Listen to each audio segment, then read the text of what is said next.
Hi, everyone, and good Tuesday evening. We're going to go straight to headlines tonight.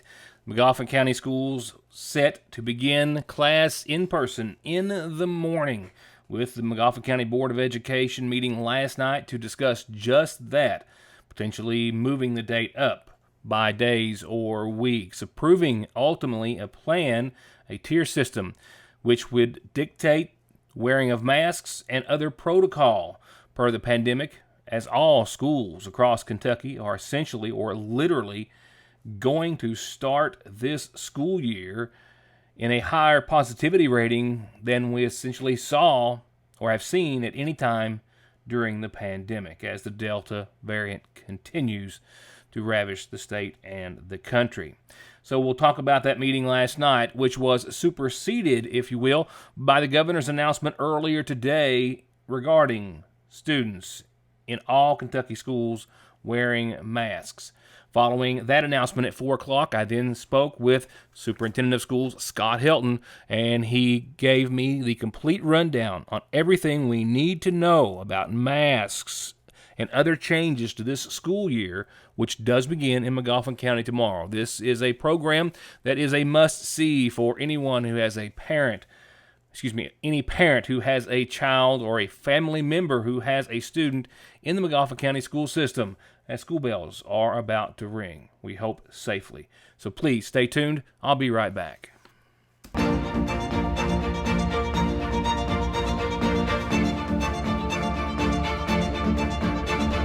Dr. Jason Zimmerman at Highlands ARH, the healthcare system of Appalachia. There's no missing that this is the new McFarland and Tinker Law Office location on the Mountain Parkway in the former Farm Bureau building in Sagersville, just like there's no denying that their nearly 60 years of legal experience has won their clients millions and millions of dollars in disability, auto accident, and wrongful death cases. It's where your case matters to you and to us. McFarland and Tinker, also Griffey approved. Welcome back. Let's go to last night's McGoffin County Board of Education meeting before we go on to everything we need to know and understand about classes resuming for the next school year here in McGoffin County on tomorrow. The subject last night was brought up as to whether or not to leave the start date of school for tomorrow, Wednesday the 11th, but it was unanimously agreed upon that postponing the start of school would not accomplish anything, only perhaps postpone the exact same conversation for a week or two, or for whatever amount of time that the start of school was postponed, as no one within the school system or essentially the state is expecting any COVID numbers to get any better in that time period. So with voting to keep the start of school date for tomorrow, the board then went on to approve a tier system, something that they would have in place that would give them some guidance to have pertaining to the students and staff wearing masks in the school system based on our county's positivity rating, specifically the positivity rating within our school system. Orange is 20 to 50 would be orange per 100,000. Masks required on buses. Masks highly recommended for all students and staff, vaccinated and unvaccinated. Still just recommended, except on buses. And then the last tier 3, is 50 per 100,000. It's red, masks required on buses, masks required for all students and staff in all school facilities. So once you reach 50, masks required. Yes. Now, we're going to put a statement at the bottom of that says this will be reviewed each week and adjusted accordingly to the color, to the, I guess, the rate. Yeah, and we'll have to put a notification out to the parents and staff. That discussion and decision last night by the McGoffin County Board of Education, based on what was at the time only a recommendation by the state that all students in all Kentucky schools wear masks, a decision being left up to each individual school district. That all changed today with the governor's announcement.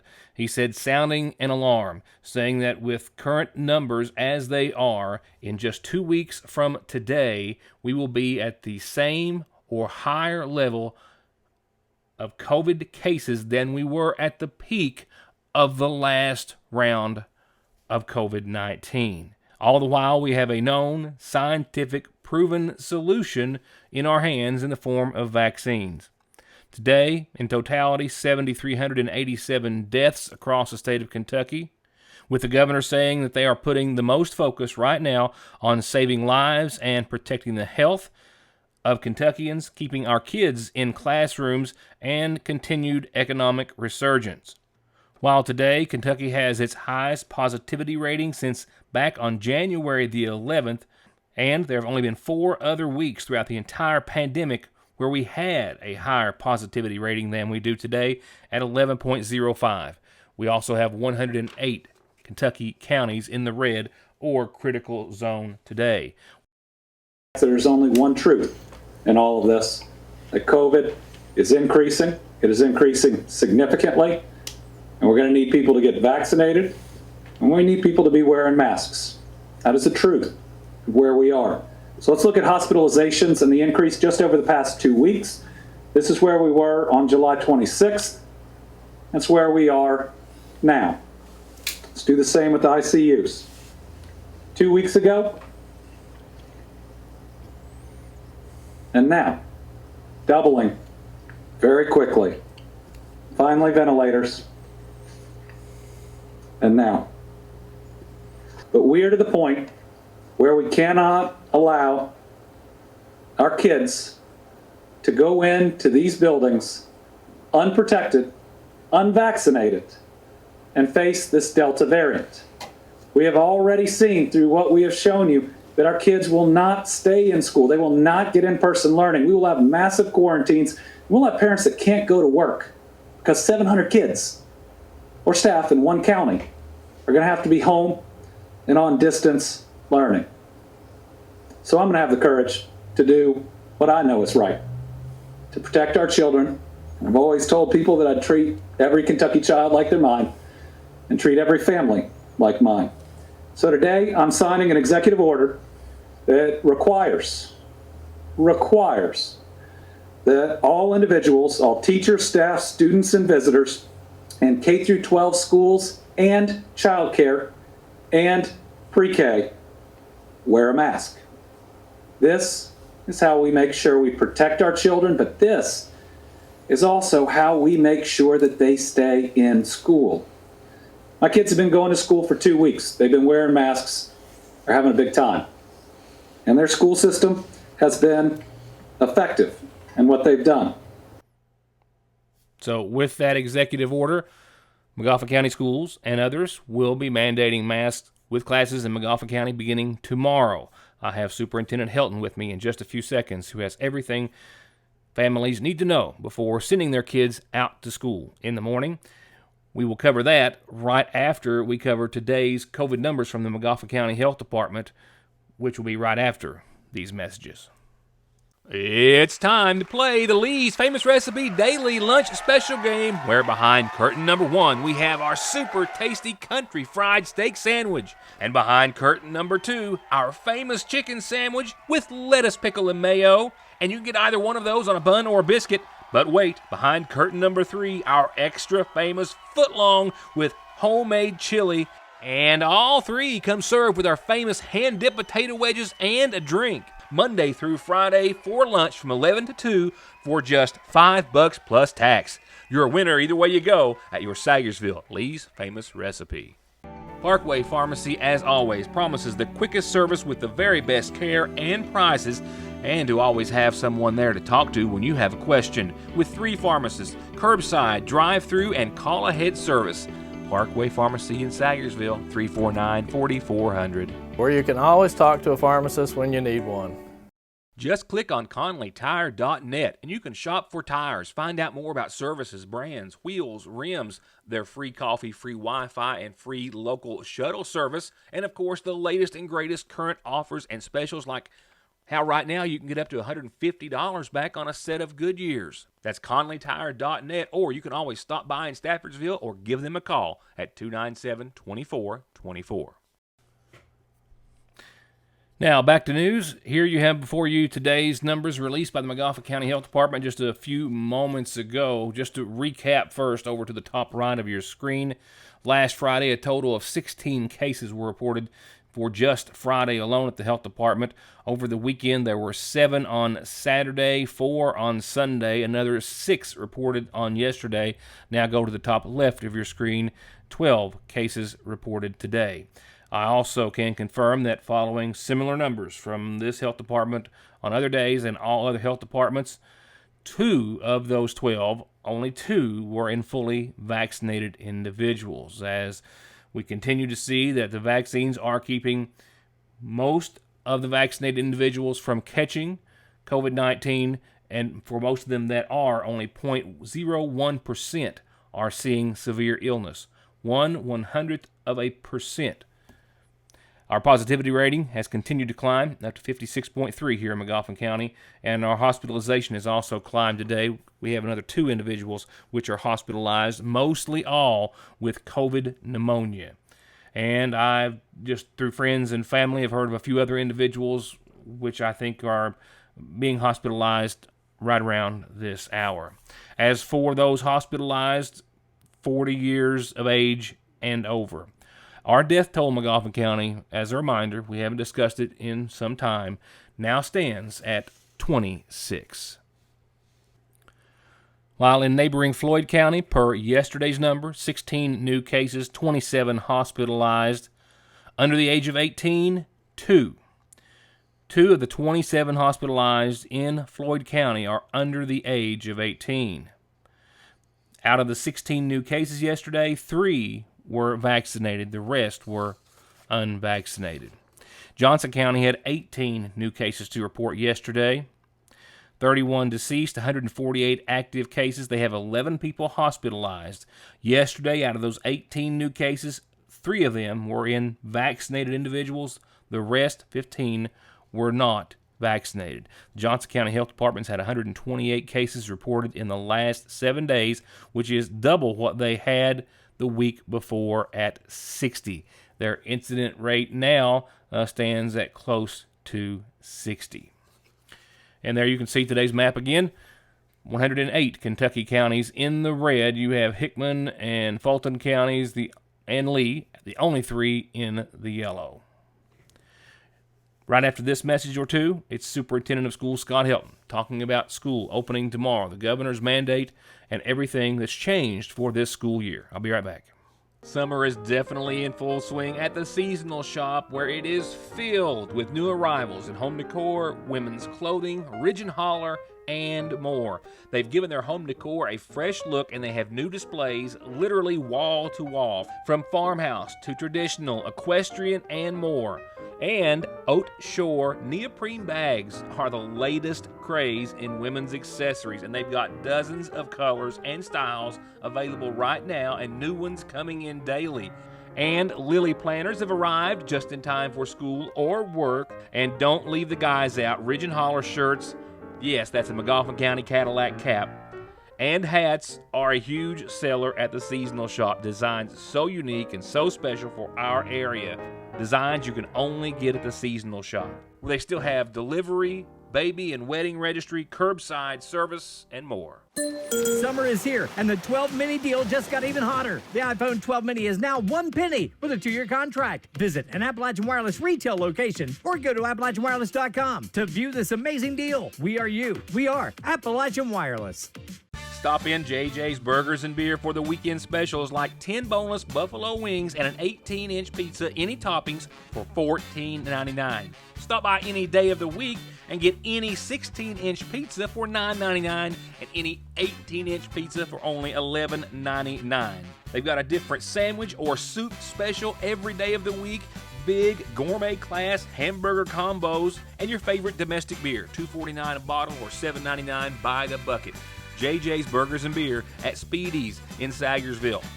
Now, on to the first day of school. McGoffin County schools will be open tomorrow under one of the highest positivity ratings they have ever been in for.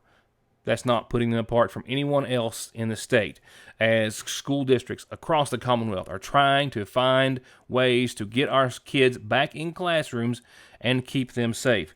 Superintendent of Schools Scott Helton discusses that with me in the following interview, the purpose of their tier system that they approved, and some big differences in this year and virtual learning versus last year during the pandemic. Talking first about the timing of last night's meeting. What our intent was, it wasn't to try to put anything off. We were trying to wait as long as we could to make a decision. We had a plan in place, and that's kind of what we approved last night, the tier plan. But our goal was to try to see where our county was prior to us making an announcement as far as the positivity rate in regards to masks or the start date. We were trying to make sure that we were able to have all the information from our local health departments and some of the state officials as far as what our positivity rate was within this county. And taking that information, we wanted to be able to decide whether we actually needed to wear a mask or not. And our intentions, what we approved was a tier plan, and it had 3 tiers to it. And our goal was not to have to require masks for the entire year, and it was able to kind of, what we wanted was to be able to look at it from a week-to-week basis and where our positivity rate for this community was at each week, and make a decision about the following week whether we would require mask or non-mask.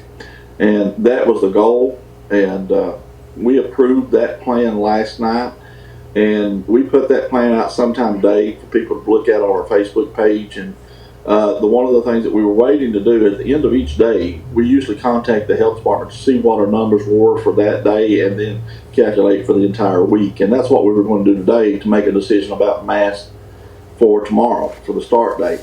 But today's 4 o'clock meeting that the governor just had, he kind of superseded our plan, and our plan was to base it on what color we were in at the time when we were going to start. So our community today was at, I think, was 51. So that being said, we would have probably had to start off with masks, but it would have given us an opportunity for the next 7 days. We would have come back and looked at that number again to see if we had to continue with masks or not, and it would have been a week-to-week decision. But as the announcement that the governor made just a few minutes ago, he's kind of taking that out of our hands right now. And what we get out of Frankfort from the governor's office or from Kentucky Department of Education kind of intercedes and takes charge over what our local districts make at this time. So we're going to have to require masks. It was already required to be on transportation on buses, but now it's going to be required mask indoors or any activities that we do within the school setting. And our goal for our district was to be able to get back face to face. I know mask is an unpopular thing with some people, and some people don't have a problem with it. So as a school system, it was hard for us we're not going to please everyone, but we have to make the best decision that we can to keep our children safe first and foremost, and then be able to provide an education. And you and I both have had children that's went through the school districts this school district that have experienced the time at school and when they were on virtual all the time at home. It's an unnerving thing, and it's not an ideal situation. It's an opportunity for them to get an education virtually if they choose to do that. But for me, anytime that we're able to get in face to face, it's a much better situation for our students. Do you honestly, personally think that in school and wearing masks, best case scenario right now for our kids? The thing that I'm looking at, for right now where we're at, but it could change if this numbers continue to rise and stay where they're at. We may have to come back and rethink about in person again. But to start school right now, I think the mask gives us the best opportunity to stay in school for a while. The problem that we would have is if it gets inside of our school settings and we have an outbreak and where we have to start quarantining or have a lot of positives, then that tends us to have to close down or make different decisions. So our goal would be able to be in school face to face without having to shut down or without having to have a lot of quarantining taking place or a lot of positive diagnosis coming out of this. So our goal would be, and if you're asking me if I think it's best for us to start now, based on what our community's numbers are right now, we're in the red. It would be our only way I can see us getting started face to face right now. And there may be a question as to why we didn't start 2 weeks later. Well, I don't think that a lot of this is going to change. If I only think that's just my speculation, we would still be dealing with the same question 2 weeks from now. Our goal is to see how we do, and if we can maintain the ability to be in face to face without having to go an alternate route, that would be ideal. But like I said, we still work with our local officials and try to watch, and our state officials, to see where our numbers are at. And it's nothing personal, but it's just something that we have to make a decision and I as superintendent have to make a decision as to how we best protect our children and how we try to get them in school. And the other thing you got to remember, Ed, is only a portion of our population is eligible for the vaccination. Our 12 and under, those students aren't eligible for vaccination, so we have to worry about those as well. And if you've been reading about this variant, it's a lot more, I guess, a lot more of our younger age population is being affected by this than in the past with the COVID. So this Delta variant is actually impacting our younger children, our school-age children, more than the past COVID-19. I agree, and I agree with all of that. I want to talk about a couple of differences that you all mentioned last night in the meeting in this school year than last. Even though there is a virtual option, there are some significant differences that parents need to realize. NTI days being one of those, and as well the commitment that students have to make about going back and forth between virtual and in person. At this time, we were able to set up a virtual academy. Last year, when this first started, we were able to, we were given unlimited, and that's the NTI days that were geared towards weather related, but they were given unlimited last year. We could choose to be in school or out of school, and if we chose not to be in face to face, then we could offer virtual for everyone. This year, we set up a plan to until this variant come out. We had started this back in end of May, 1st of June.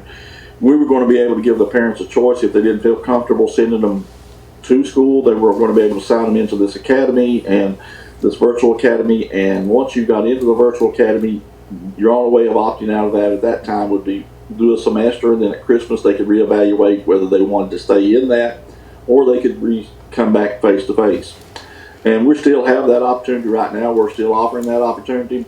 One of the things that we've discussed today that we've got to come out with an ideal is if we have a large population that happen to be quarantined but they still want to come face to face, then we're going to have to offer some type of other virtual opportunity for them, but not necessarily put them in that academy where they're locked in.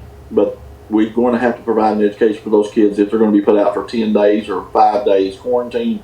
We're going to have to look at an option for that as well.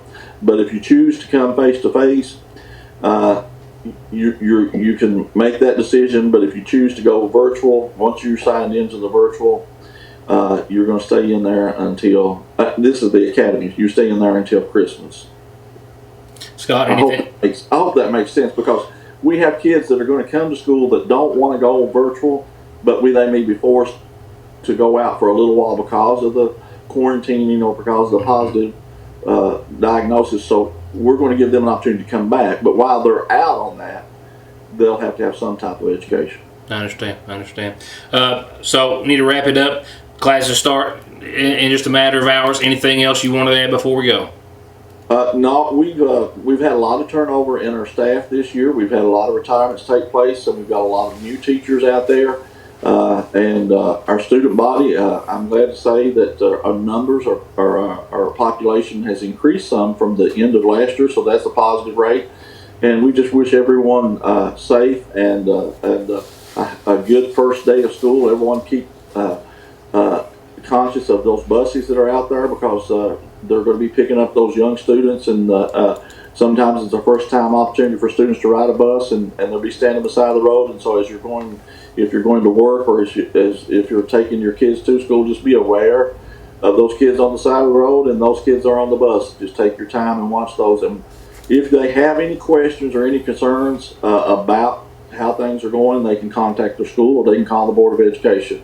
And like I said earlier, we apologize for some of the things that we have to do, but our job is to try to get our kids to school and as safe as we can. And I know this is not going to be a popular thing that the governor has said today, that we're going to require masks, but it's something that we have to do. And I just would hope everyone would work with us. And keep in mind, there's nothing personal about some of these decisions that are being made. It's just trying to make the best decision we can to keep us in school. Call the pros. All Pro Gutter Works specializes in seamless gutters, vinyl siding, metal roofing, replacement doors and windows, remodeling or adding on to your home with free and fair estimates backed by decades of happy and return customers with guaranteed satisfaction and 18 months 0% financing. All Pro Gutter Works. 349-9999. Summer is here, and the deal on the iPhone 12 mini just got even hotter at Appalachian Wireless. The iPhone 12 mini comes with massive features and is the perfect pocket size. Best of all, Appalachian Wireless is offering the iPhone 12 mini for just $1 with a 2-year contract. Good things do come in small packages, and it's the iPhone 12 mini on the region's best network. But don't wait. This deal won't last long. We are you. We are Appalachian Wireless. Welcome to East Kentucky's premier vape and CBD shop, offering all natural tobacco alternatives and everything vape and smoke shop related. Everything you're looking for and everything you're not. Best quality, best prices, best service. Come to Appalachian Smoke Shop for all your tobacco alternatives and accessories, as well as products like CBD, kratom, and legal THC that people are telling us they're using to treat pain, anxiety, depression, difficulty sleeping, and lack of energy, as well as just for overall wellness. Make it your one stop, Appalachian Smoke Shop.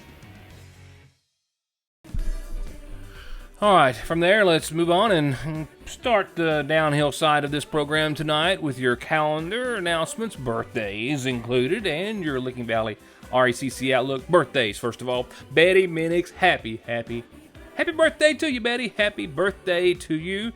A long list of family and friends who love you lots. Wanted me to wish you the best. And there it is. Happy birthday. And I've got Pansy Minix not to be left out tonight for a whole lot of family and friends as well. Birthday wishes tonight to Pansy Minix too. Happy birthday, Pansy Minix. And remember, if you've got birthdays or anniversaries, I like to tell everybody about them. So just tell me so I can be sure and do that. I have a little bit of information that I'll elaborate more on next week. The Sagersville Masonic Lodge has put together a horse show at the Magoffin County Horse Park on the 21st. So we've got a few days away. $5 to get in. I think there's a $5 guarantee for Class 28, no matter the number of riders. And they've got 28 classes. That's the Country Pleasure Championship, $500 to first place. They've got $150 to first place in the Open Mountain Horse Championship. That's all Saturday the 21st. I'll remind you about it as it gets a little closer. I have just in, actually, as I've checked with the Magoffin County Funeral Home, they tell me that 70-year-old Willie Farler, as we turn to obituaries, of Sagersville passed away today at the Paul B. Hall Medical Center. Arrangements incomplete at this hour, but to be announced later by the Magoffin County Funeral Home.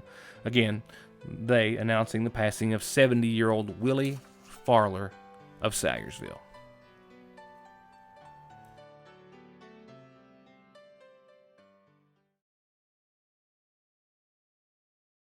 Now on to your Licking Valley RECC 7-day. Nothing on the radar over Magoffin or Johnson County if you're watching the 6 o'clock show. Just a speck of green that's not really developing into any drops at this time. We have not seen what some other parts of Kentucky have seen today. I had family in Lexington today, and it was one big monstrous downpour that was just barely crawling along and kind of stayed over the Lexington area for a long, long time. We haven't seen anything like that, but they picked up a lot of rain in a short period of time.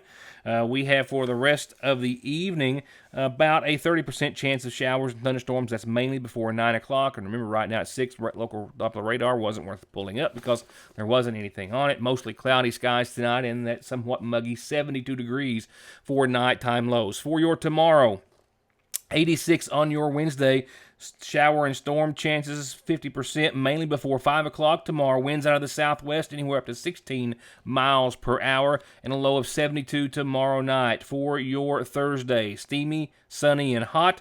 90 degrees, slight chance of showers and thunderstorms to the tune of 20%. Nighttime lows still muggy and 72 degrees.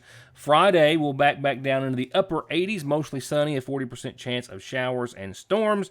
Pretty much anytime after 3 o'clock in the afternoon on for your Friday and for your weekend. Here's how it grabs you right now. That cold front Friday does chill us out just a bit, down to the low 80s at least. 84 partly sunny on your Saturday, 40% chance of showers and storms. There's a pattern there. 82 Sunday, 82 Monday, 84 on Tuesday, partly to mostly sunny skies. Saturday, Sunday, Monday, all the way through Tuesday, and you'll see a pretty consistent 30 to 40% chance of showers and storms. But remember, a cold front that brings us some decent storm chances Friday will cool us down at least a tiny bit for the weekend. And that will wrap it up for tonight. I leave you with a sincere wish that all of our students have a safe and as wonderful as possible of a return to school tomorrow. We wish them well in another altered school year that we all hope and pray will continue to only get better in that regards. For everyone else, I'll see you back here tomorrow night. Thank you for watching.